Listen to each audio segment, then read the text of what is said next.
Introduction: the significance of understanding basic web design concepts for aspiring web developers. CSS padding as a property that controls the space between an element's content and its border. What is CSS padding? Description of padding in CSS as the space surrounding the content inside an element. The transparency of this space and the possibility to fill it with color.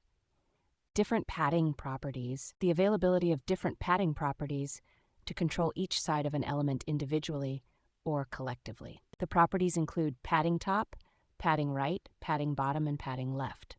The use of different units to specify the thickness of the padding area, such as pixels, percentages, or ems. Shorthand padding property: usage of shorthand padding property to set all four sides at once with the order of values as top, right, bottom, and left. Tips and common mistakes: understanding that padding adds to the total width and height of an element. The use of box sizing property with the value of border box to include padding and border in the element's total width and height. The recommendation to use relative units like percentages or EMS for padding instead of fixed units like pixels. Conclusion: the importance of understanding and effectively using CSS padding. The role of padding in creating clean and responsive web designs, controlling space within elements, and enhancing user experience.